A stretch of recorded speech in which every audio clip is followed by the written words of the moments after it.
Thank you, Lai, for the interpretation announcement.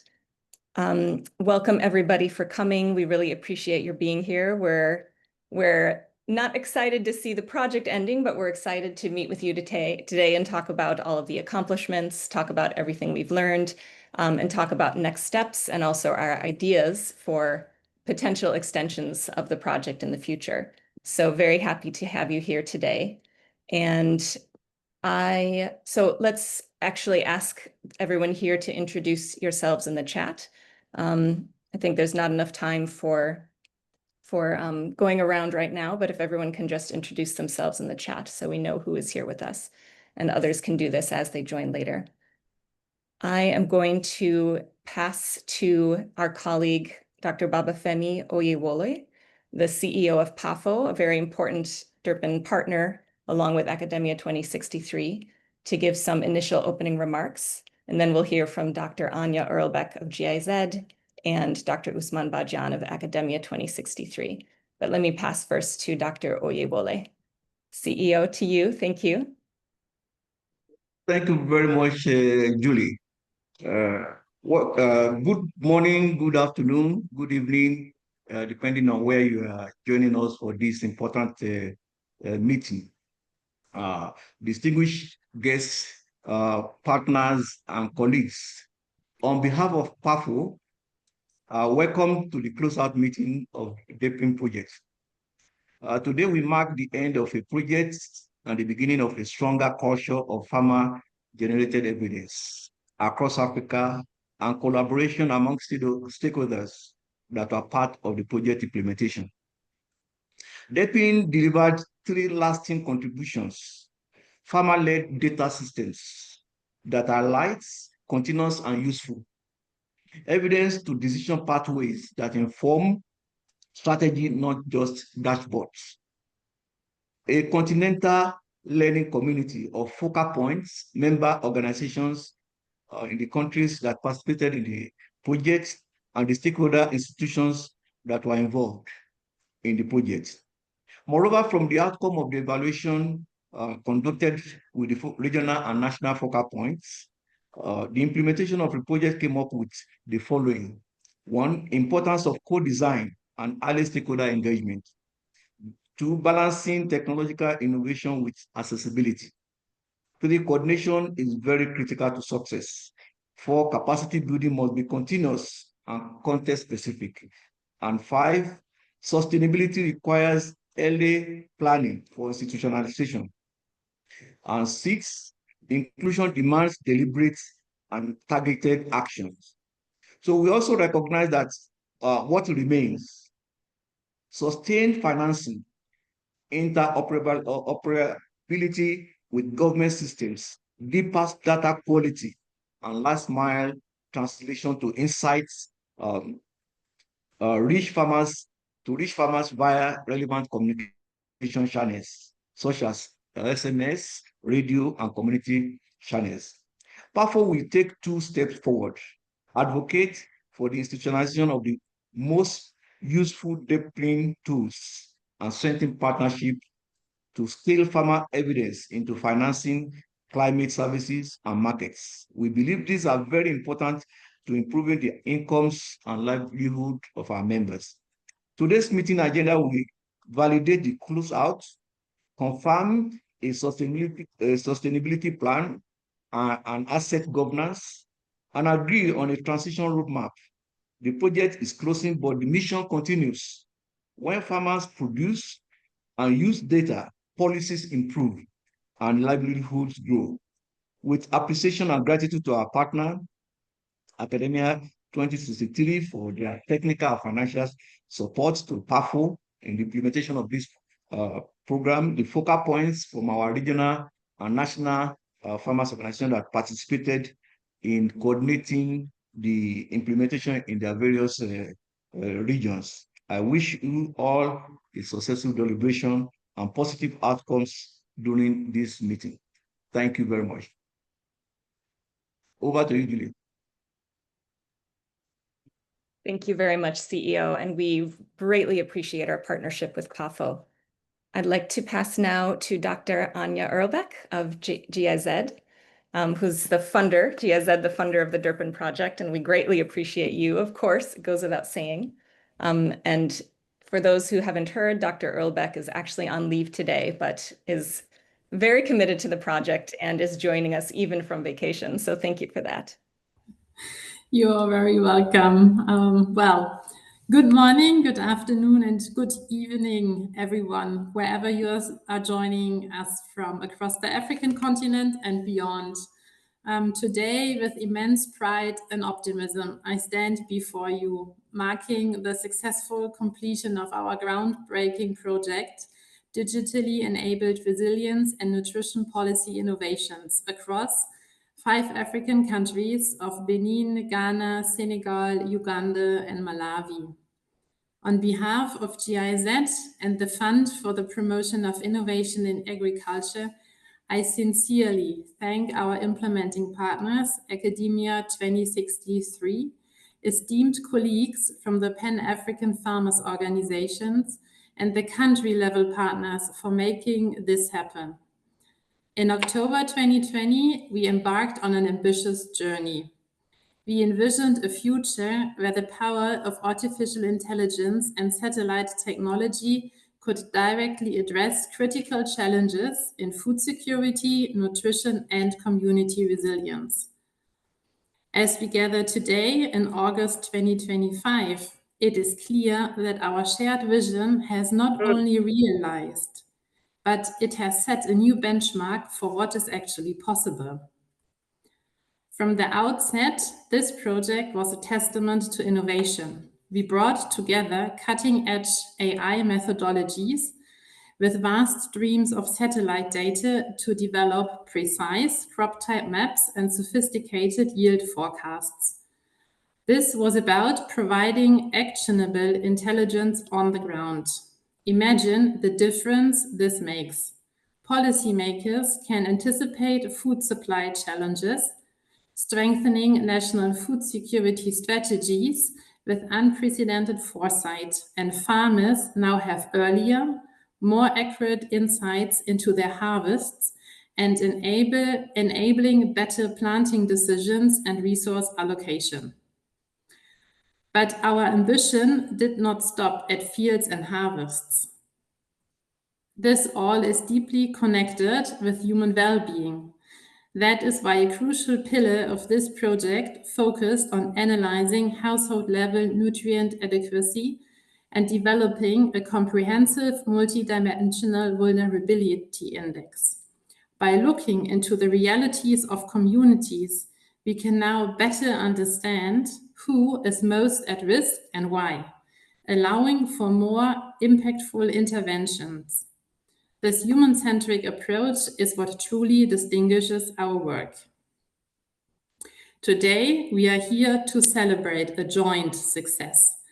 To the dedicated scientists, researchers, and field teams who gathered data, built complex models, and worked tirelessly across the 5 countries. And to the communities who welcomed us, shared their insights, and embraced these new tools. You are the ultimate beneficiaries and the true heroes of this story. As we close this chapter, I want to emphasize that this is not an end, but a powerful new beginning. The robust models, the rich data sets, and the invaluable capacity built within these countries will continue to serve as a foundation for future development.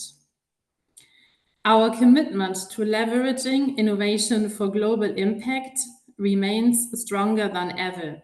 We look very much forward to seeing the continuous impact of this project and inspiring further initiatives and extending its benefits far beyond the 5 initial countries. So thank you very much. Thank you very much, Dr. Erlbeck. It has been lovely working with you and your colleagues throughout this project, and we really appreciate everything that GIZ has done. Looking forward to continuing to work. Hello, welcome, bienvenue. Thank you. Welcome. I think we have some... Good afternoon, Director. Sorry? Hi, how are you doing? Thank you. All right, carry on, Julie. Thank you. Thanks. And for those who are new, you can access interpretation by clicking the globe icon. Pour ceux qui viennent de se joindre, vous pouvez accéder à l'interprétation en cliquant sur l'icône globe au fond de l'écran. Let me now introduce our executive chairperson at Academia 2063, Dr. Usman Badian, for his welcoming remarks. Over to you, Usman. Thank you, Julie. Thank you. Let me start by saying a big word of thanks to Dr. Elbrecht and the team at GIZ, and truly recognize how early your team and yourself, GIZ, focused on the new emerging advances in the digital area, AI, remote sensing, and the promise for what it could deliver for African countries. And having triggered that interest to a new level among us, but also our other collaborators who are here from PAFO, Dr. Oyewole, and your colleagues from the regions and the countries who worked with us. We also have here, Dr. Elbrecht, the National Scientist Research Centers representatives that also worked with us on the ground. These were truly collaborative efforts. You'll hear about that in the presentations. We are happy and pleased that we had the opportunity to join forces together with you as an organization, but with our colleagues on the ground and with the leadership of PAFO to do something that I think has truly enduring value for African countries in general, far more than others. You know, there are very few areas in history where latecomers have equal chances as old-timers. And AI and remote sensing, digital in general, is an area like that. If this were about building rockets and going to the moon, you would probably have more patience with us to get there. But in areas like this, we could step on the plate and show that Africa can be among global leaders. And we try to do that here with all the innovations that we have, but also did that from the angle of Academia 2063. We do not do research for research's sake. We do not do research because we're curious. We do research because there's a problem to solve. And while solving a problem, we may indeed innovate. We may indeed get some smart things out, but that's a product or a byproduct of what we do, not the driving force of what we're trying to do. And DERPIn truly has allowed us to live up to that motto. So we're very proud with what we have done together. We're very appreciative of the trust and commitment to this partnership. And we're happy that we could deliver something here that is worth your while and your resources and Germany's taxpayers' resources that you're investing in international development. So we appreciate that. And to Julie, who has capably led this effort, taken us through I don't know how many corners of Africa, and with so many different moving pieces, ably put together the team from Dr. Racine's team to Dr. Tankari's and others across the organization, and building the bridge to PAFO, the regional representative, the country teams, to make sure we work together as a team and deliver today. So thank you to you, Julie, and your team. And thank you to Dr. Oyewole for the long-standing partnership with Academia 2063. We look forward to continuing this partnership, you being one of the most important stakeholder groups and clients and partners to us. So thank you for being on our side on this journey. And I'm sure just sharing what you've just said now, that there's a lot that we have done together and a lot we can achieve going forward. So thank you everybody who's taken time to join us. And thank you everybody, the full team of Academia 2063. I cannot mention all the names here, but for the work that you guys have put together in taking us away here today. So thank you, and back to you, Julie. Looking forward to your presentation. Thank you very much, Usman. I'm going to quickly share my screen.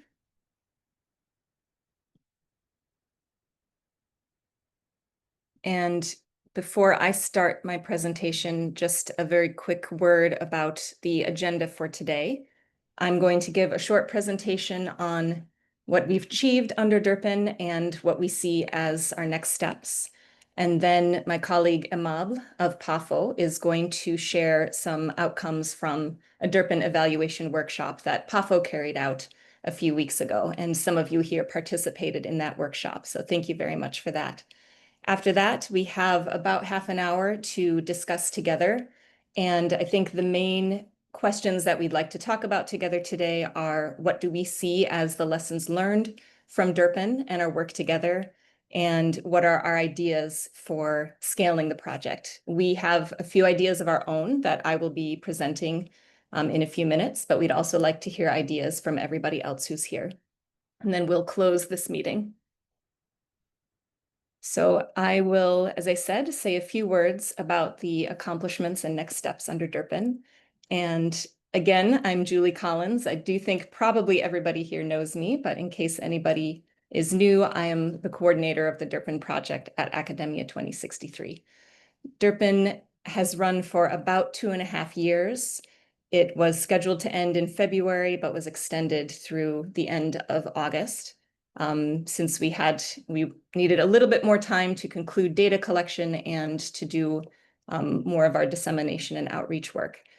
This is a project, as you know, commissioned by the German Federal Ministry for Economic Cooperation and Development, carried out on behalf of GIZ, and it's implemented by Academia 2063 in collaboration with PAFO and with country partners. And these country partners are the national research organizations that Usman mentioned, and we're also working through PAFO with regional and national farmer organizations in the 5 DERPIn countries: Benin, Ghana, Malawi, Uganda, and Senegal. And I think everybody here is very, very familiar with the justification and the objectives for DERPIn, so I won't spend too much time, but as you know, what we are trying to do under this project is to help find responses to the reality of increasing crises and persistent vulnerability in African countries, and the fact that all types of stakeholders in agri-food systems, whether they're policymakers, farmers, private sector companies, researchers, they all require information and evidence to inform their decisions. This evidence is often lacking, but digital tools and emerging technologies have made a lot of information more accessible than before. So under DERPIn, we want to leverage these digital tools in order to increase the capacity of different agri-food system actors to design solutions for agri-food systems transformation, to prepare for shocks, to respond to shocks, and in general, to strengthen their decisions and strategies. And we're striving to follow a participatory approach in order to make sure that what we produce is relevant to users and is usable, including by farmers and including by women. We have 2 major work streams, as you know, under DERPIn. The first one is around agricultural data based on remote sensing and artificial intelligence.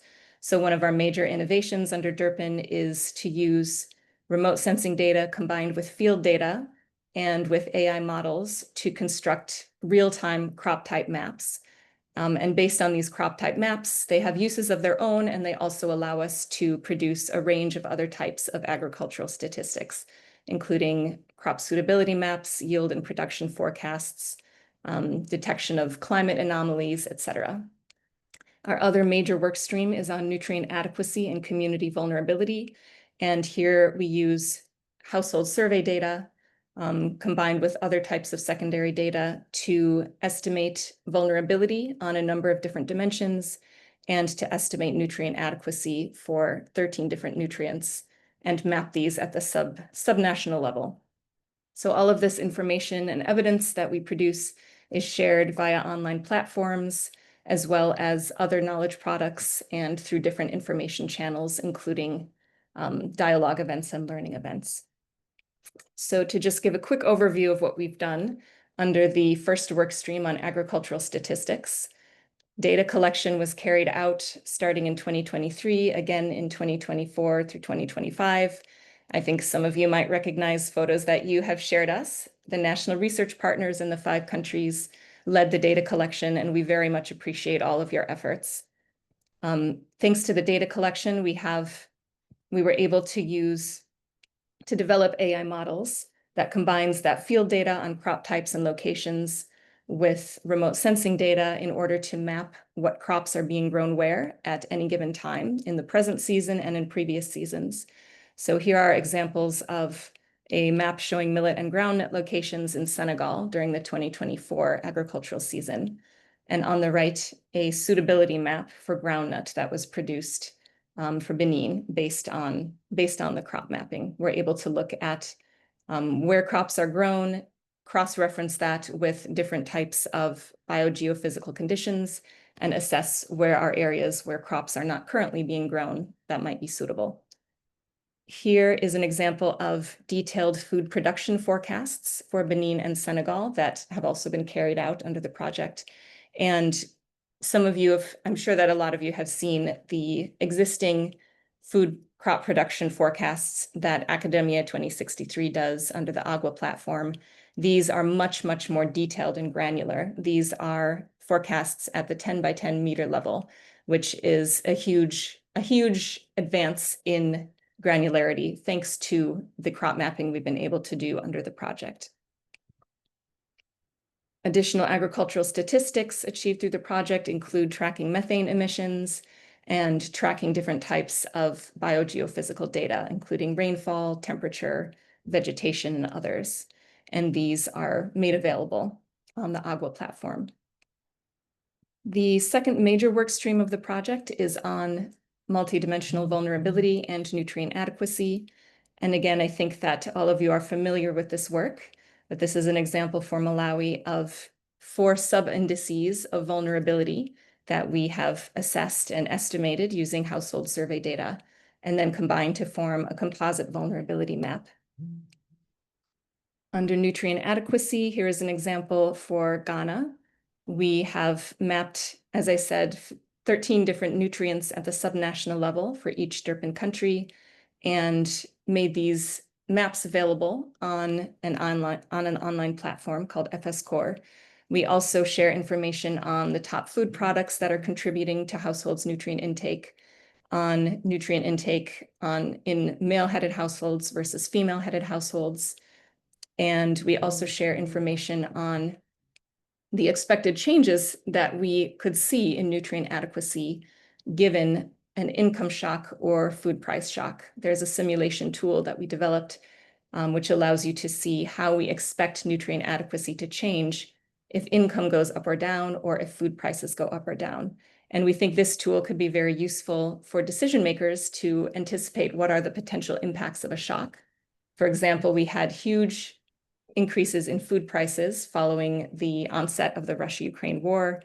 There's still significant inflation in a lot of countries, and a policymaker could look and see if food prices increase 50% over the next few months, what do we expect the impacts on households' consumption to be?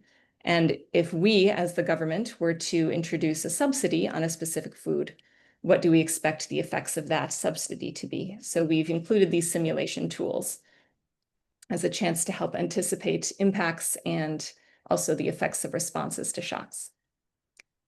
As I mentioned, we have 2 digital platforms that we developed that we share these information on. On the left, you see the FS Core platform, Food System Crisis Observatory and Response. This is a platform sharing the vulnerability and nutrient adequacy analyses.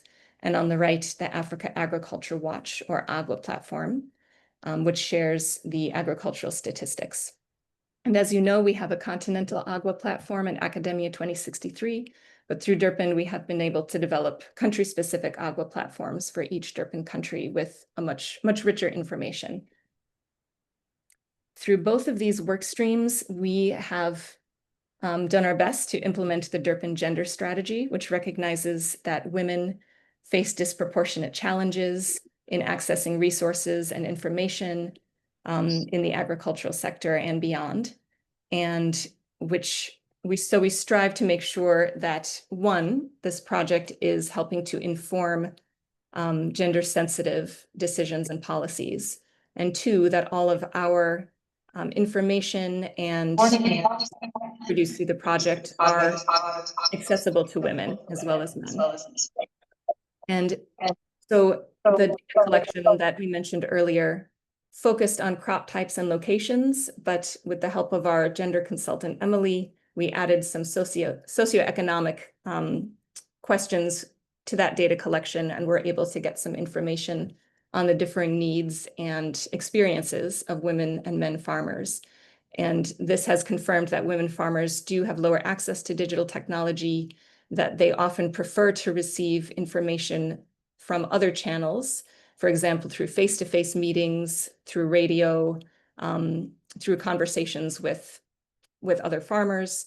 And all of this information can be useful both for us as the DERPIn project, as we try to communicate information, and also for policymakers, extension services, et cetera. We have done quite a bit of outreach and capacity strengthening through the project. I won't go through everything, but we had, of course, several events in each country in 2023. Also in 2024, several virtual events, seminars, and conferences that we attended to share information on the project. And then we've really geared up in the last year or half year or so of the project to communicate our results and findings with countries. We've had several informational meetings for private sector representatives. We held in-person country learning events from February through April, and all of you here made huge contributions to those events, and we really thank you for your work on them.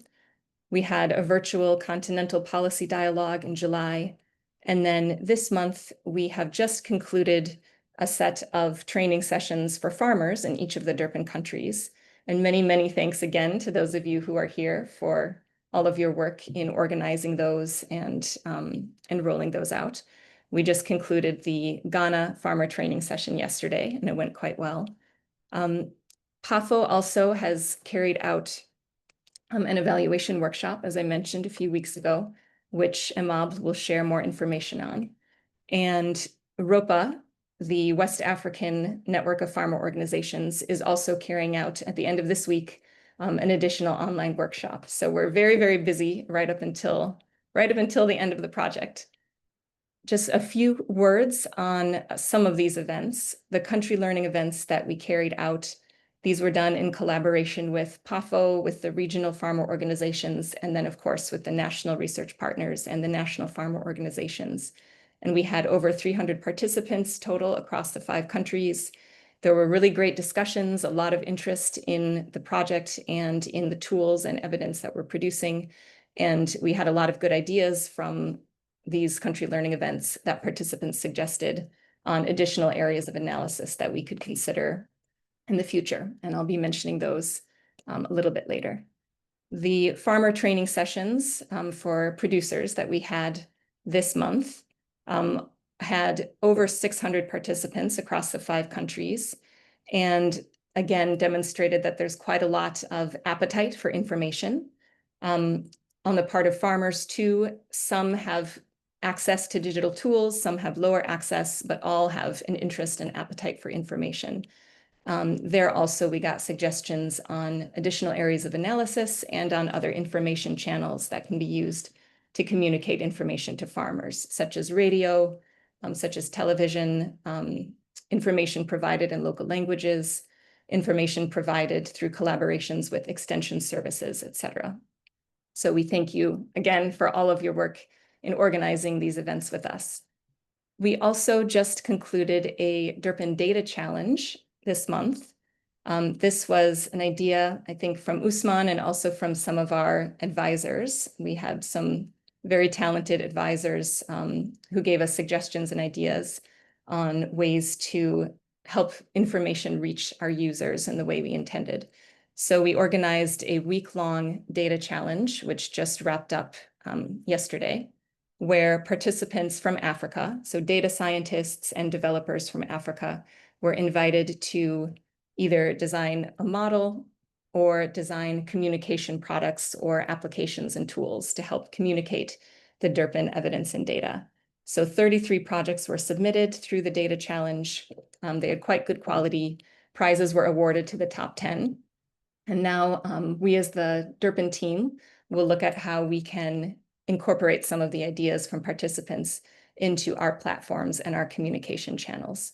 So participants shared projects, some of which were models to detect the boundaries of fields, field delineation models. Some shared suggestions for early warning systems for the different DERPIn countries based on the DERPIn data. And some shared different ideas for visualizations and dashboards to more effectively communicate the data. So we're very excited about that, and we'll share more on the outcomes with all of you, our DERPIn partners. A few lessons that we have identified from the DERPIn project are, one, this has been a great opportunity to see that indeed the approaches that we're following are feasible. The use of field data and remote sensing data, for example, the use of digital tools. There's a lot of potential for these technologies to increase the availability. We've also Nestor, please keep your mic off, please. Yes, thank you. We've confirmed that there's a lot of interest in the data and analyses from different actors. We've also confirmed that even though we've been able to produce a lot of data and tools, and we have covered a lot of ground in terms of dissemination and outreach, these things also take time. It takes significant time for some users to become aware of, to become comfortable with new information and tools. And so we would like this dissemination and outreach work to still continue beyond the end of the project. We've also identified several areas of interest for possible expansions. So we are going to be holding official launches of the Agua and FS Core platforms starting in September. Even though this is beyond the end date of the project, we think it's important to have formal events to launch these platforms, and we'll be working with you to do those in the near future. We'll be publishing a series of policy briefs on findings from the project. We will continue to maintain the online tools. We have, as we've been committed to from the start of the project, these tools are not disappearing when the project period ends. They will be maintained, and they will continue to be refined to if and as the countries need and request it. And we'd also like to explore opportunities to scale the project. And I know I've gone over time, so I'm just going to very quickly mention some ideas that we have for scaling the project, and we'll be happy to hear your ideas also. So there are several options. They are not exclusive. We can do any and all of them. And the first is to deepen our engagement in the original 5 DERPIn countries. We would very much like to continue working in the 5 DERPIn countries to provide more tailored and more specific capacity strengthening, including to private sector companies, and in addition to governments. There is a lot of scope for consultation and for very detailed technical assistance that we can provide the governments of the DERPIn countries. We would also be interested in continuing to develop different information products and services that can be accessible to farmers. And we'd be also very happy to expand the analytical work into new areas. Another option, of course, is expanding to additional countries, which we could do based on their interest and based on data availability and on needs in those countries. A third option, which of course can be combined with the other two, is extending into different analytical areas and different information products.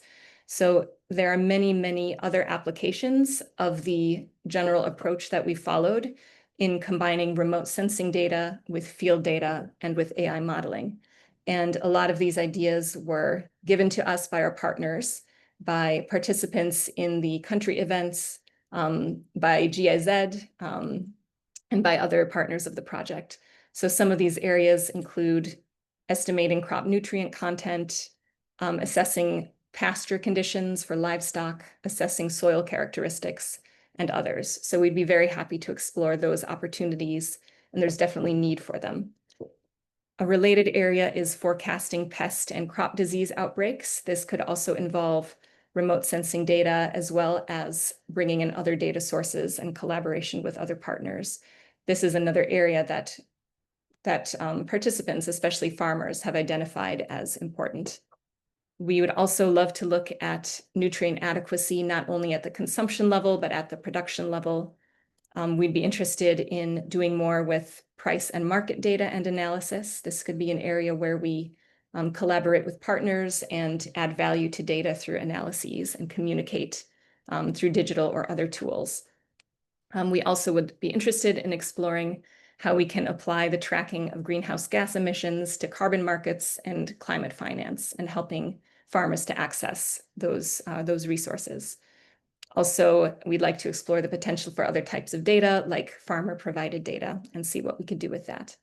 And then one additional option for scaling that we identified is reaching out to global information users, not only targeting information users and stakeholders at national level, but thinking of global users like humanitarian organizations and global private sector companies whose operations could be informed by the types of information we're producing.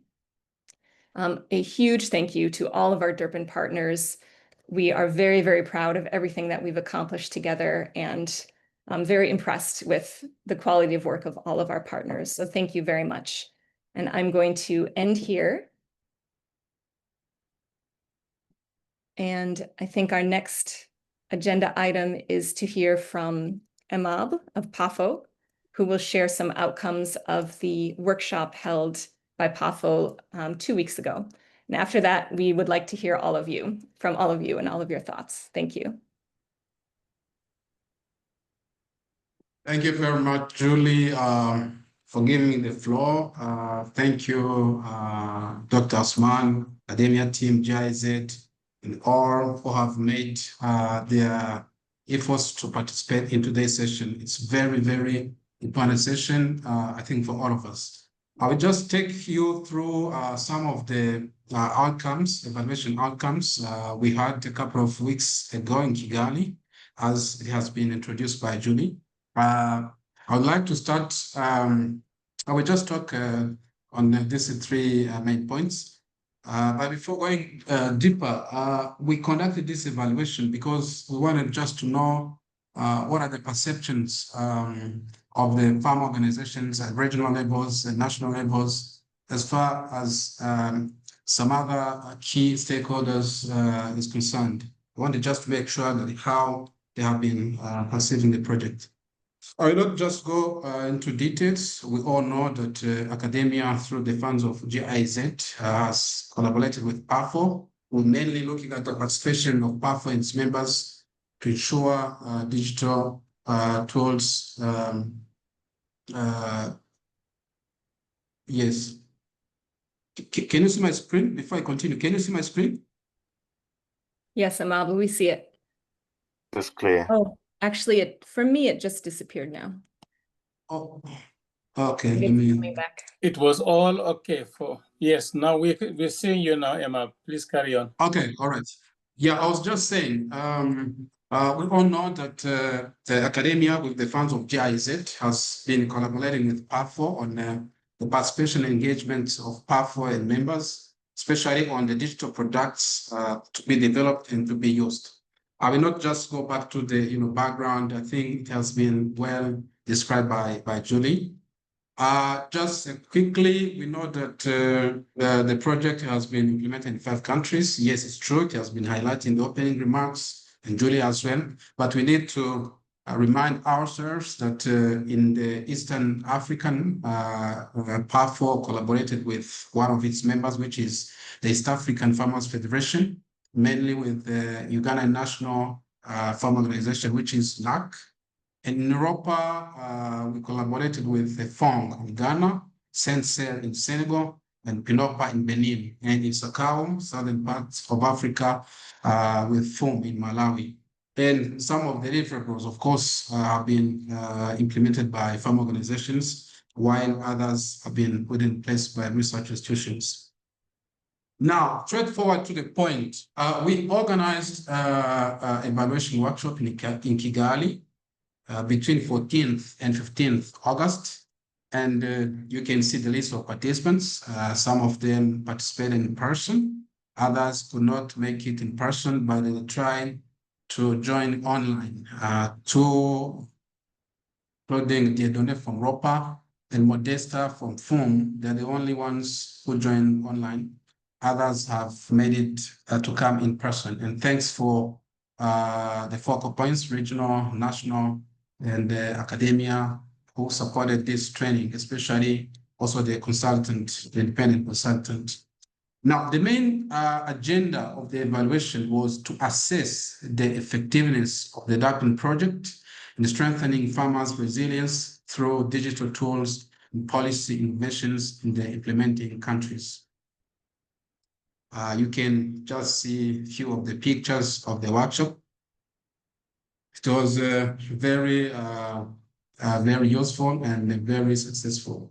Now, the evaluation looked at 7 key areas, which is relevance, effectiveness, efficiency, impact, sustainability, stakeholders engagement, inclusion, as far as lessons learned and recommendations is concerned. We take note that what we are going to share is comprised in the detailed evaluation report, which is being finalized by PAFO in collaboration with an independent consultant. And of course, once finalized, we will share it with academia, 63, and partners. Now, for the point of relevance, we strongly see that the project demonstrated strong relevance to the needs of smallholder farmers, policy actors, and regional institutions. We're talking about the smallholder farmers' resilience to climate and market shocks. If we talk about research, outcomes, and findings, I think Julie explained it more about it. These have been in line with what is really needed on the ground. We could also see that the project is aligned with the continental frameworks, especially Malabo, Maputo, and also Kampala, where the 6 strategic objectives, including transformation of agro systems, trade, investments, governance. I mean, the project is really aligned with these continental commitments. In most of cases, also the project is aligned with national priorities, for instance, in Malawi and also in other countries. For the aspect of effectiveness, we realized that the project achieved notable outcomes, but of course, there are some areas for improvement. We can see that successfully developed digital tools for nutrient adequacy mapping, vulnerability assessment, and yield forecast. This has been one of the key success of the project. We can also see that multi-actor collaborations, multi-stakeholder dialogues. I think Julie talked more about the dialogues that were organized and people came together to share the knowledge and see how better the outcomes of the project can be scaled up. In terms of efficiency, I will just try to be brief because maybe the time is quite limited, but it can be good to open the discussions. In terms of efficiency, of course, it was a pilot project, but with the feedbacks from the focal points and then partners, the resources utilization was moderately efficient, though some operational challenges occurred. We can see, especially in West Africa, where the activities were completed on schedule, but in Malawi, some of the delays due to some coordination challenges happened. But despite budget constraints, the project achieved meaningful outcomes through cost sharing and stakeholders' contributions. I think Judy also discussed this well. And again, thanks to the regional and national farmer organizations' focal points, because they did an excellent, outstanding work, because they sacrificed their efforts beyond what they were required to do. In terms of impact, of course, we can be better able to measure the impact of the project right the completion, but based on the outputs of and activities carried out, we can see that DERPIn project generated several positive impacts while revealing areas that need further investments. Innovative data products that has been highlighted, looking at how farmers and policymakers have been engaging from to transition to reactive into proactive planning. We can also see how farmers and extension workers increased confidence in using digital tools for decision making. We can see how the partnership has been enhanced, strengthened. We could see how new collaborations between academic institutions, government departments, and private sector actors has been in place. And of course, we are looking that this partnership could be sustained. In terms of sustainability, of course, sustainability requires a lot, but to this level, we can see some signs that the project outcomes remain contingent on several factors. If we talk about technical and financial stability, the digital tools developed, of course, they're in place, the information are there, but they require ongoing maintenance and upgrading. For the institutional ownership, we can see that the government agencies express interest in adopting tools, but the highly budget constraints and competitive priorities. So maybe it's something that can continuously be discussed as we are completing the project. In terms of scalability, the project alignment with national policies creates opportunities for scaling.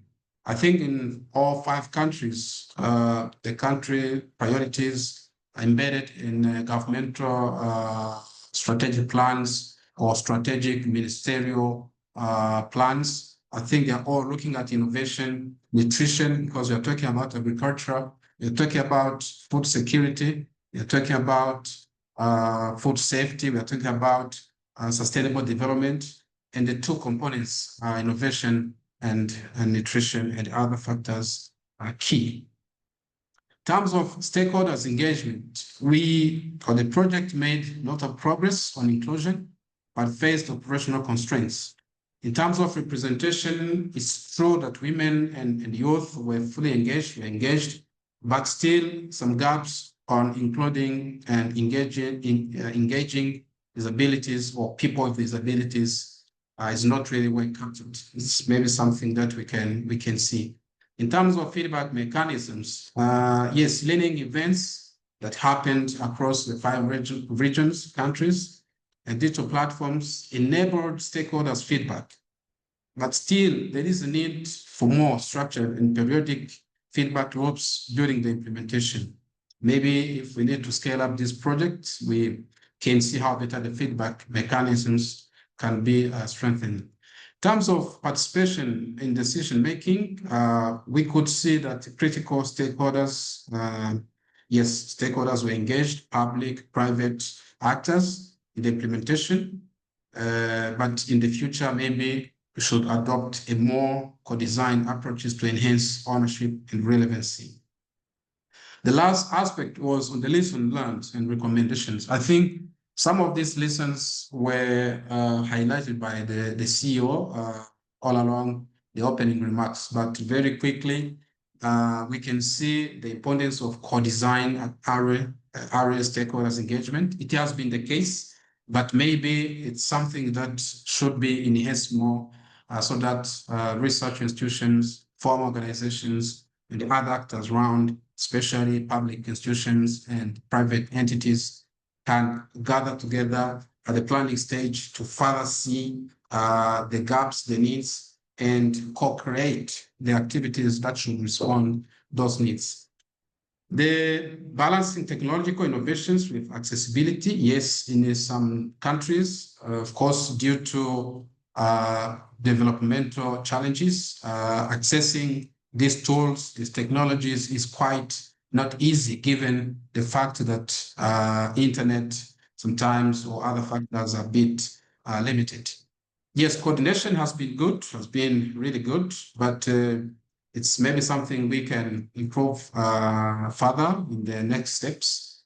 And we have seen strong performances on capacity building, and this should be continuous. Maybe we can explore which areas are interest for farmers or public institutions for private sector, so that these areas can be further strengthened and detailed.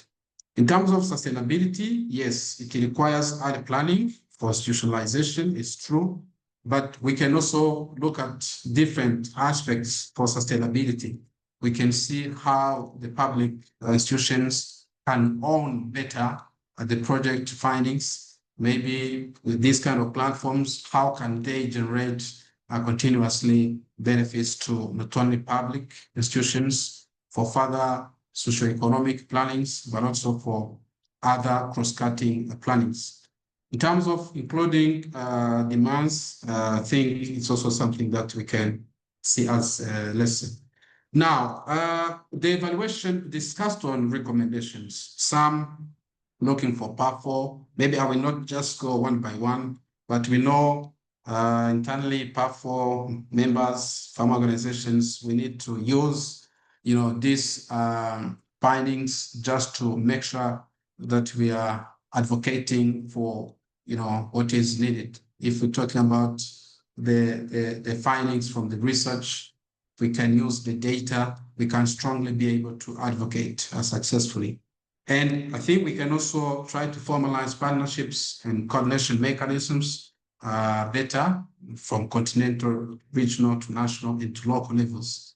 And more importantly, we can use through knowledge management and capacity building continuously, because all along the project, I think we had inception workshops, we had learning events, trainings. I think if we can continue within our existing regions and countries, I think the same knowledge sharing practices can always be important, not only for DERPIn, but also for other existing initiatives. For funders, thank you very much, GIZ, but we're always maybe looking at scaling up this project for further steps if the resources can be available, if it's something that we can continuously see. For the governments, I think it's always good to integrate these digital tools into public systems. We know that based on the context and realities of each country, of course, there might be some other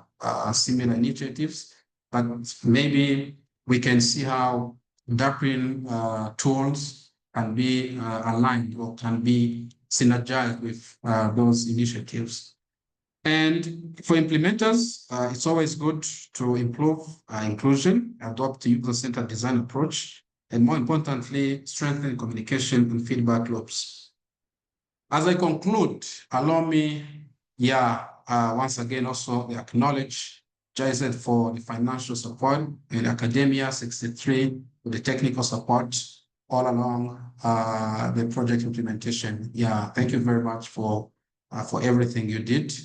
We also appreciate our stakeholders, research institutions, public and private sectors, especially regional and national focal points, but more importantly, farmers who should use these digital tools and all project highlights and outcomes to make sure that the productivity from the grassroots level is improved. And let's see together, explore how the project highlights can be scaled up, maybe for further steps, because it was a pilot, but we could see that something has been positive and can be scaled up. So with this note, ladies and gentlemen, I thank you very much for your kind attention. Looking forward engaging and discussing with you. Over to you. Thank you very much, Amab. Thank you for the presentation, and thank you to you and to PAFO in general for organizing the evaluation workshop. It's very interesting to see what came out of it, and we're definitely looking forward to reading the detailed report also. Thanks also to all of the work of PAFO in general in the project. So now we have concluded the presentation portion for today, and for the next half hour or so, a little less than half hour, we would like to hear from all of the partners here. Especially, we're interested in hearing your thoughts on what are the lessons learned under DERPIn, what were the successes, what were areas where you think we could change things if we had an opportunity to move forward. and what are your thoughts about potential expansions of the project? As I said, we're exploring opportunities to have a scale up of the project, and are interested in hearing your thoughts on what areas would be the most pertinent to go into from your perspective. So the floor is open. If you would like to make a comment, also you're welcome to ask a question about either of the presentations if you'd like to. But if you'd like to do that, please raise your hand.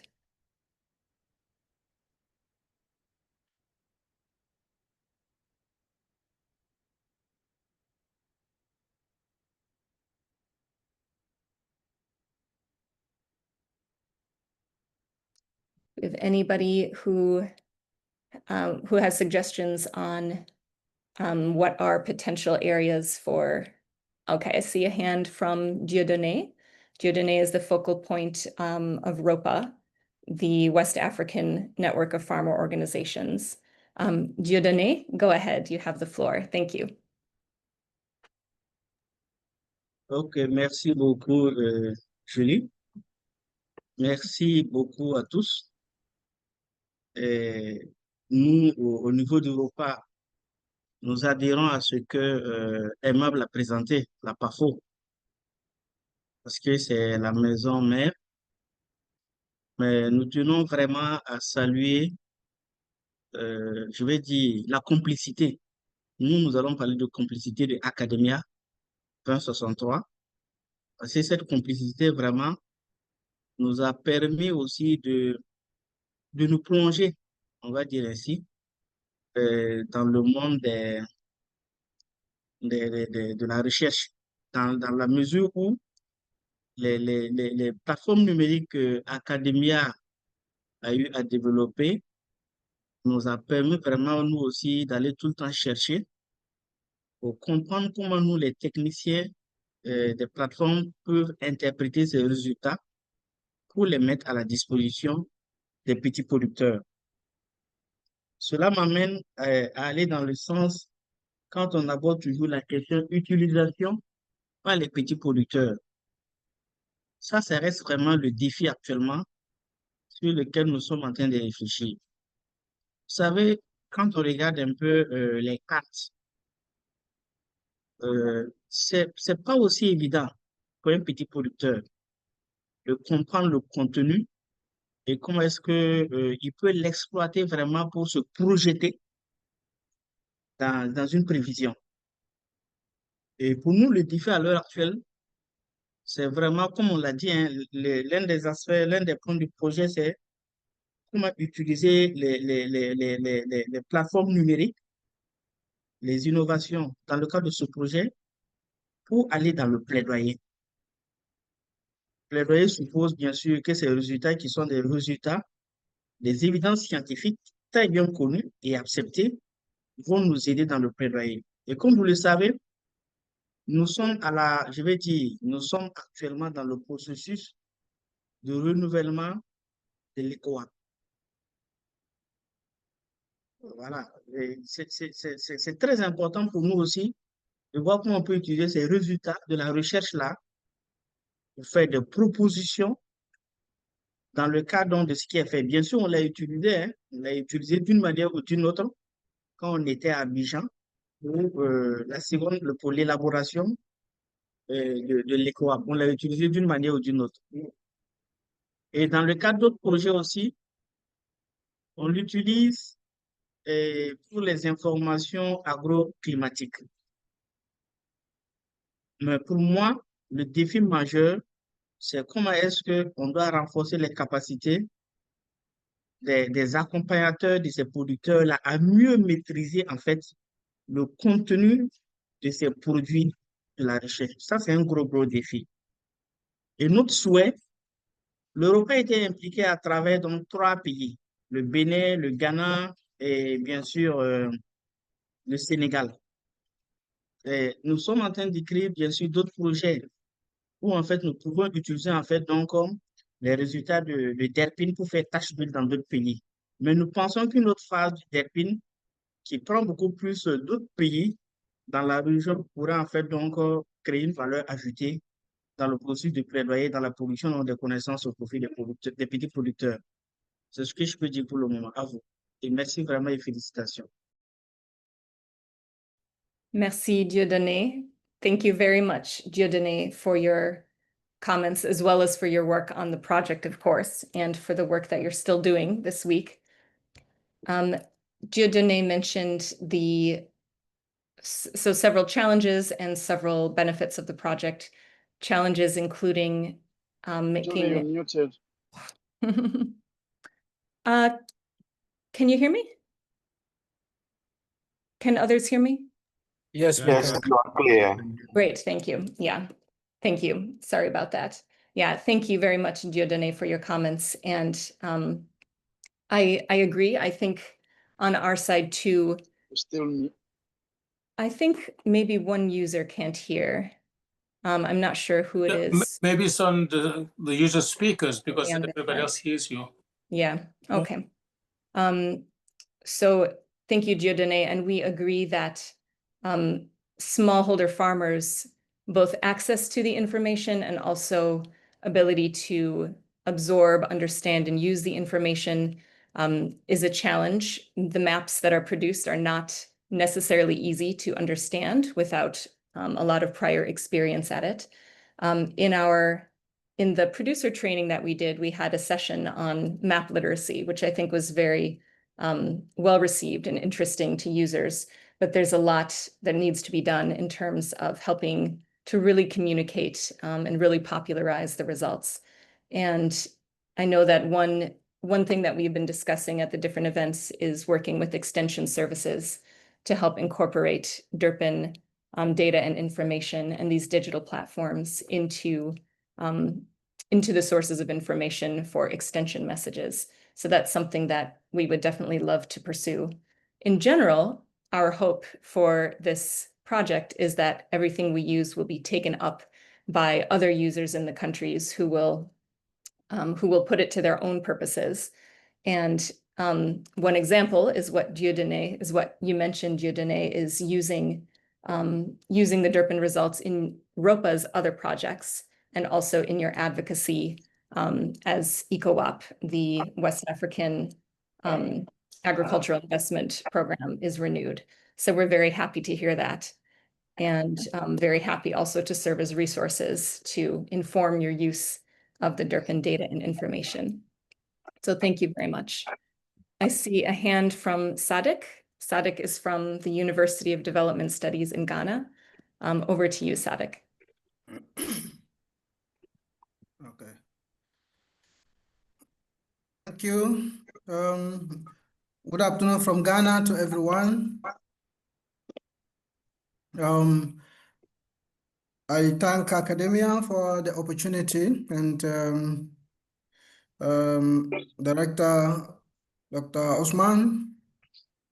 Very great to work with you, and then the DERPIn team, and to my coordinator on this project, Julie and Hadim, who I've worked closely with to be able to accomplish this task in Ghana. Yes, we have some challenges in Ghana here. One was due to seasonality, and other challenges I've already mentioned in my reports. I will not repeat that, but I want to put across some areas the DERPIn platform we can further use to seek for funding. And I had already discussed that informally with Julie and then Hadim, because this is a platform that is very rich, and one of the local organizations that work with me in Ghana here on this project, they are into smallholder certification and then the traceability of agro products. So as we work on the price market opportunities for products and others, we are minded that most of these markets are now bound by rules due to producer safety, the food system value chain. Be it is going to be exported to Europe or Americas or within inter-African trade, people are very mindful on what they now put into their system. And that's where certification and traceability comes in. So I was approached by this organization who participated in two of our events, ecosystem planners, who said for them having participated in this event and then my briefing with them on what the project offers and the platform that's come with it, they think we can use it to pursue further funding on traceability and to empower certification of smallholder farmers. And the reason they advanced in my discussion with them was that if it is a commercial crop like cocoa and then coffee, there are certification bodies who receive funding from industries to be able to guide farmers to meet compliance. However, when it comes to the smallholder farmer, the agriculture producer who is a farmer who is into soybeans, who is into maize, you will not find fair trade coming in. You will not find rainforest coming in. You will not find any of these certification bodies or organizations that work with these farmers, commercial farmers or commercial tree farmers to meet certification compliance standards. So if we leave the smallholder farmer to his fate and we expect him to break into the market with the agricultural produce, they are not able to pay for compliance data that will enable them get compliance or meet compliance criteria for either certification or traceability. So the DERPIn platform, if it can be extended to smallholder farmers to enable them when they increase productivity, they are also able to meet sustainability standard or traceability standard that the markets that we are looking at them to target will demand from them. And this is because the fields are already mapped. And once the field is mapped, it makes destination traceability very easier, which is the first grade level certification for any certification standard, be it the European standard or the current African protocol on certification or traceability standard. And so that was what I was discussing. I muted this idea to Hadim, and then later on to Julie.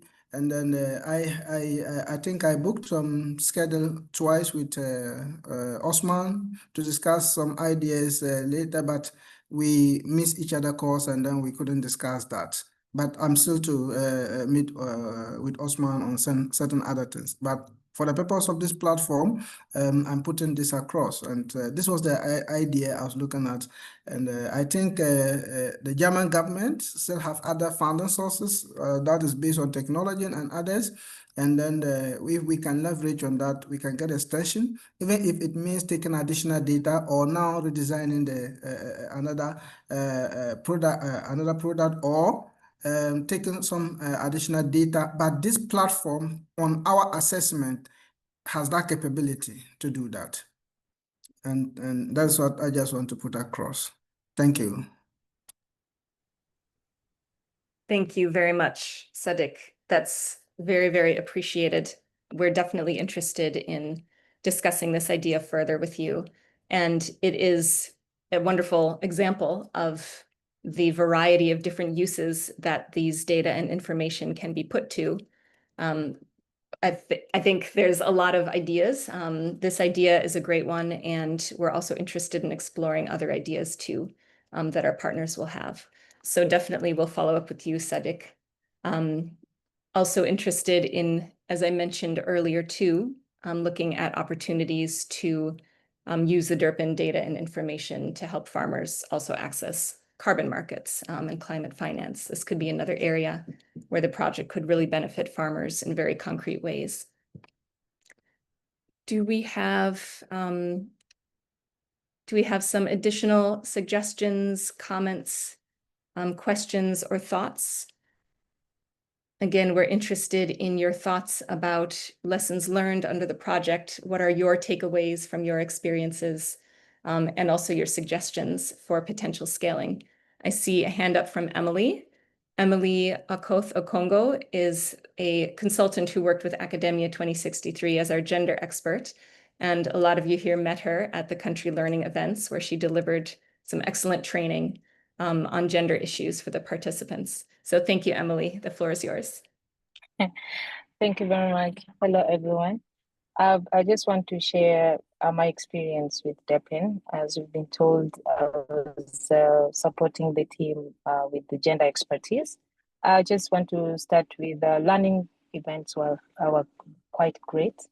I think I was bringing in the human face to the data or to the platform. And of course, unpacking the gender disparities or structural inequalities that exist within the food systems and the agricultural sector as in general.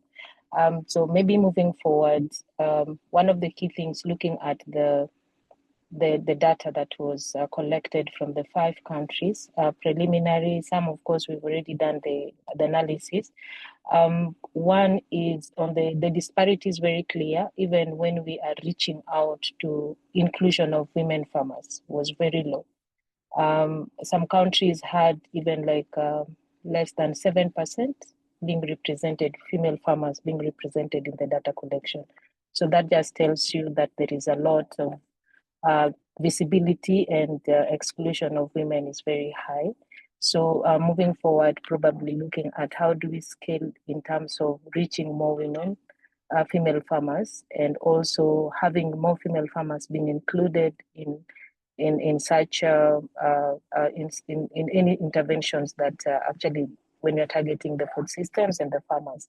The other thing that was coming out is female farmers are actually within the areas that were DERPIn had mapped as most vulnerable areas. And so if that is the case, how do we use that particular data, not just generally looking at an area as most vulnerable, but looking at who is most affected by that vulnerability and what are the factors that are contributing to their vulnerability. So just unpacking up on a higher level is that most of the countries, we are patriarchal in nature, women do not own land, and if they are allowed to own, they are taken to the marginal, they're allowed to own the marginalized farms. So which means they're already affected by drought, they're already affected by the climate-related shocks. So, and then if you ask them, most of them also noted that they do not have, their resilience is also very low in terms of how prepared to overcome some of the shocks is very low. The other thing that I understand that DERPIn is more digitally enabled. And if you look at most of the farmers are not able to access the digital platforms because they are not literate, digitally literate. So I think those are also key areas that the project can look into. And most importantly, I think looking at how Academia 2063 works, then how do we have, I noted that we don't have data feminism principle or as an approach within how we collect data. So I think data feminism basically is looking at just beyond gender disparity, but looking beyond and looking at what are those structural factors that are causing, if it's vulnerability, it's not just about female and male, but looking at more structural issues so that when you're working with the countries to do, to develop some policies, then they are able to tackle those root causes or structural roots. Yeah. So thank you very much. And I think I really enjoyed being part of the team, looking at the farmers and seeing like these are real people that are behind the data that we collect. Thank you. Thank you very much, Emily. And we very much appreciate all of your contributions to the project. It's been very valuable for us to have you with us and to have you help us to think through some of the gender issues and to try to overcome the challenges. And as you said, there are a lot of challenges with reaching women, especially women farmers, with having women's representation to be where we want it to be. A lot that we've done, but a lot that we would be interested in doing more of if we have the opportunity to scale up the project. So thank you very much, Emily. We are actually close to the end of the meeting, but I think if there's one more person who would like to make a comment, I think that we could make time for that. Is there anyone else? Yes, Ousseynou Ka. Ousseynou is from CNCR, the National Farmer Organization partner in Senegal. So thank you very much, Ousseynou. Ousseynou, oui, à toi, merci.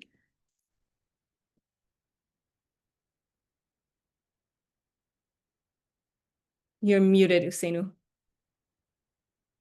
La micro est mutée.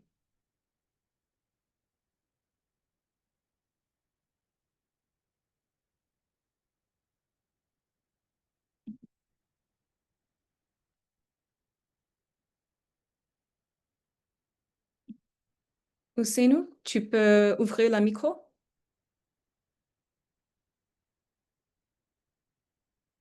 Excusez-moi, C'est bon, on t'entend. voilà, je me Merci. gare et puis je vous parle un peu rapidement. Parfait. Excusez-moi, qu'est-ce que je fais là? Faut que je coupe cette caméra. Voilà. Merci beaucoup. Je suis Ousseynou Ka du CNCR, donc juste un petit rappel. Je me conforme à la présentation de la PAFO, qui est la plateforme donc, qui, à travers l'Europa, nous a mis dans le processus. Alors, le traducteur, au niveau du Sénégal, nous travaillons avec le CNCR et pas la FONG, donc qui est au Ghana. Donc, j'ai un peu suivi ça, je corrige. Alors, l'autre aspect, c'est, je crois que Dieudonné est revenu sur ça.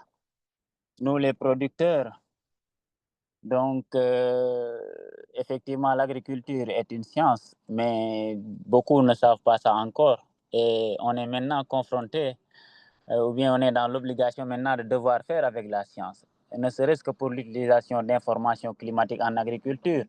Cela relève de la science. Alors, ce projet DERPIn vient aussi et constitue une innovation pour beaucoup nombre de producteurs. Et en cela, je ne parle pas du petit producteur, mais nous, les points focaux que nous sommes, nous aimerions vraiment une formation sur mesure, à savoir comment mieux utiliser toute cette crielle de données-là et d'outils pour mieux accompagner les producteurs. L'autre aspect, je crois qu'il est encore un peu tôt de parler d'impact, mais on a semé la graine et il y a des extrants. Maintenant, ces extrants-là doivent s'inscrire dans un processus. Le projet DERPIN, ce n'est pas un projet qu'on doit démarrer et arrêter tout d'un coup. Alors, il y a des choses qu'il faut suivre, parce que c'est un projet qui est, comme on dit, qui vient à point nommé. Qui vient à point nommé et qui peut servir, comme on dit, c'est un outil d'aide à la prise de décision, à la fois pour l'agriculteur, mais plus particulièrement pour nos décideurs politiques. Et je suis vraiment ravi. J'espère qu'un jour, je veux dire, nos gouvernants comprendront la portée de ce projet pour vraiment pouvoir le mettre en ligne avec ce qui se fait au niveau national. Je veux nommer par exemple le programme des cantines scolaires que nous mettons en œuvre quasiment dans tous les pays de l'Afrique, pour ne pas dire de l'Afrique de l'Ouest. Et je suis persuadé que ce projet DERPIN-là, le gouvernement peut le valoriser, par exemple, dans le cadre de la mise en œuvre de ces programmes de cantines scolaires-là. Donc ça, c'est une sorte de mise en relation. L'autre aspect que je salue, c'est la mise en relation entre la recherche et surtout le producteur. Au début, on a été habitué donc à des projets, programmes ou bien même des directives qui sont un peu parachutées par la recherche. Mais actuellement, fort heureusement, par exemple au Sénégal, il y a ISRA qui développe quelque chose qui s'appelle par exemple marcher à côté du producteur dans son champ. Alors cela, c'est salutaire, parce que vous savez que le CNCR, nous, l'avantage que nous avons, c'est qu'on siège au niveau de multiples conseils d'administration des services étatiques. Ça nous permet vraiment une entrée, on a beaucoup plus de facilité. Peut-être que ce n'est pas valable pour tous les pays. En cela, donc, la mise en relation et la responsabilisation des organisations paysannes, elle est fondamentale. Et je termine avec ces mots en saluant, par exemple, l'initiative que l'Europa entend mettre en œuvre. Déjà, dès vendredi prochain, on envisage de rencontrer encore les producteurs pour vraiment voir comment asseoir cette intelligentsia-là pour fonder un plaidoyer. Parce qu'un plaidoyer convaincant se fait sur la base de données probantes. Et par la force des choses, nous avons ces données-là. Donc, il faut vraiment maximiser. Et encore une fois, les 2 points qui sont fondamentaux pour nous, les producteurs, au-delà donc de la pérennisation de la plateforme Agua, vraiment responsabiliser les producteurs, mais aussi aller vers cette triangulation-là que nous avons attendue depuis toujours. Voilà, la recherche, les producteurs, maintenant l'État qui est là, qui met en relation ces différentes structures-là. Alors, je ne pourrais pas terminer sans saluer particulièrement le docteur Ousmane, mais aussi toute son équipe d'Academia. Julie, voilà, sans citer vos noms, Khadim, Maïmouna, je ne sais pas, Aminata, leurs collègues là, et Racine, voilà, vraiment que nous saluons très, très, très sincèrement pour la collaboration, leur disponibilité, mais surtout nos collègues de l'ISRA avec qui nous avons collaboré beaucoup dans le cadre de ce projet. Alors, un projet, ça a une durée de vie, ça a un début et une fin, mais je suis persuadé que les retombées de ce projet-là ne s'arrêtent pas aujourd'hui. Voilà, ça ne fait que commencer par contre, parce que vous voyez déjà, dès vendredi, nous nous acheminons avec l'Europa à voir quelle planification vraiment dans une meilleure utilisation donc, des données-là. Et je peux vous assurer que c'est un projet pertinent. Voilà, j'ai beaucoup parlé, mais je vais devoir m'en arrêter là et vous rendre la parole. Merci beaucoup. Merci beaucoup, Ousseynou. Thank you very, very much, Ousseynou, for your comments. And thank you for joining us from the road also. We really appreciate your making time for today's meeting, even while you are traveling. And your comments are very well taken and agreed. Yes, I think that it is very much, as you said, DERPIn is not a project that you start and then you stop. It's a project that has created information products which are going to be maintained and which we would love to see used more and more as time goes by. And agreed, I think it makes a lot of sense to provide further training to the focal points who I'm sure are going to be continuing not only to use these information products, but also to communicate them to your farmers, to the people that you work with. And also happy to hear about your ideas for using the information in terms of advocacy. So happy, we're looking forward to hearing the results of the workshop that will happen this Friday. And I think we're nearly out of time. So I thank you everybody for your comments. We very much appreciate them. We'll follow up with you. Those who didn't get a chance to speak, of course, we will remain in contact. We do want to hear your ideas on lessons from the project and your ideas for potential scaling rounds. But now, why don't we move to our closing? I think that Dr. Oyewole had to leave for another meeting. So why don't I ask Barbara Kraus, Ms. Barbara Kraus, to share a few words on behalf of GIZ, and then we'll hand it over to Usman to close our meeting today. So Barbara, over to you. Thank you. Thank you very much, Julie. Honorable directors, appreciated leaders in change, dear colleagues, researchers, explorers, extensionists.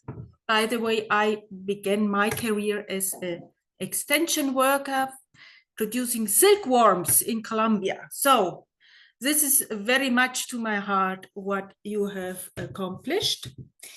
Some 30 years ago, a peaceful revolution happened to Germany. The wall came tumbling down. So I have the feeling that something the like is happening here. Imagine what happens if farmers become more and more assertive in their decision-making. Imagine what happens if communities get more and more resilient.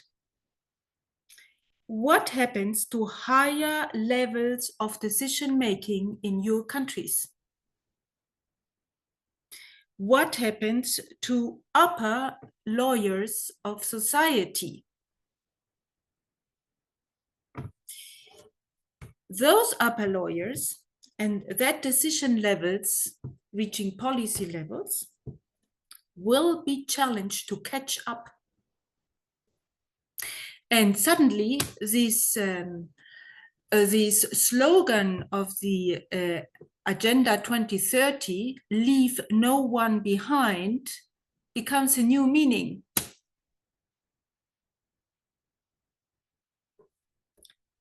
DERPIn has to take care that the upper lawyers of society and the decision-making at policy level are not left behind, but what you are doing bottom up. So this congratulations to this silent and peaceful revolution. And this is why DERPIn and what academia does is not a project. You started a process. And the challenge remains that you have to be faster than climate change and many other risks. You have to be faster. So please go on no matter what happens and no matter what it takes. Before I finish my last words to this event, I would like to talk about Naveen Garg. Naveen is a GSZ colleague. He works from India. I think there is about 8 o'clock in the evening. He is used to work at that time with his African colleagues. And I can tell you that Naveen, in fact, is an African citizen by now. You gained a new citizen, and maybe he should get some kind of an African visa for what he has been doing, fighting for academia, for DERPIn, for PAFO at many fronts. So thank you very much, Naveen, and have a good night's sleep. We, as GIZ, are very honored to have been part of this silent revolution.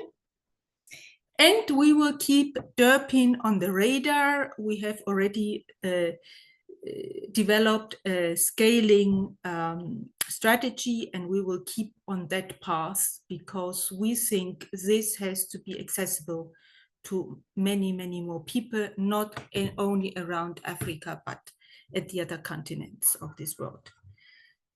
Thank you very much for everything and to everybody. Thank you very, very much, Barbara. We really appreciate your comments. And as you mentioned, we owe a big thanks also to Naveen, who has been the technical advisor of GIZ for this project and who has worked quite a bit behind the scenes to contribute ideas to the implementation and also to advocate for opportunities for scaling the project. So thank you so much to both Naveen and Barbara for working with us and partnering with us. We greatly appreciate it. Let me give the floor to Dr. Usman Badian, again, the Executive Chairperson of Academia 2063, to close our meeting today. Very much, Julie. This is the moment again to appreciate the quality of the partnership with our colleagues from the national research centers, from PAFO at the continental level, but also to the regional and country level. Their work and their contribution to this project has been tremendous. And we very much look forward to keeping this relationship in many cases predated DERPIn, but also beyond DERPIn. For GIZ, I think having made the decision early on to go into this direction was truly visionary and groundbreaking. We are very proud of what we've accomplished together. Thank you for the trust, for the commitment, and for having certainly contributed to Africa stepping up on the plate and being a leader in this area, which is really, really important that we've been able to demonstrate that. We look forward to continuing our partnership, our collaboration within and beyond DERPIn with GIZ, but also with our colleagues on the ground. Academia is really a hands-on research organization. We carry the level of research, but we are more of a service provider, has been in our DNA from the get-go, and we intend to continue to do that. We have a lot of other things around Academia 2063. I will invite those who haven't done so yet to go to our website and download our knowledge products and see what we do.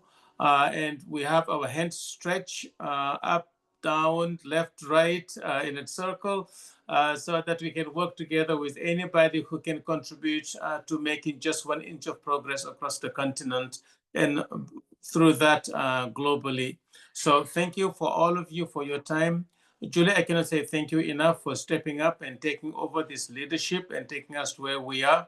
Of course, your many sleepless nights and a lot of worries and so on, but you've done this ably and you've taken us really here to our destination. So thank you, thank you, thank you. And to the whole team at Academia 2063, you've been really amazing. So thank you for helping us work together across so many different countries and stakeholders. And I'm sure spending also sleepless night and a lot of effort and energy to produce what we produce here today. Thank you to all of you and looking forward to remaining in touch. Back to you, Julie. Thank you, Usman. Thanks so much to everyone for joining us today. One last thank you to everybody for contributing to the DERPIn project. We're so happy with the partnerships, with the quality of work, with everything that we've done. And this is not the last you're going to be seeing of me, you all know. So we'll be in touch soon for the next steps. But thank you very much and have a nice afternoon and evening, everybody. Thank you, thank you, thank you.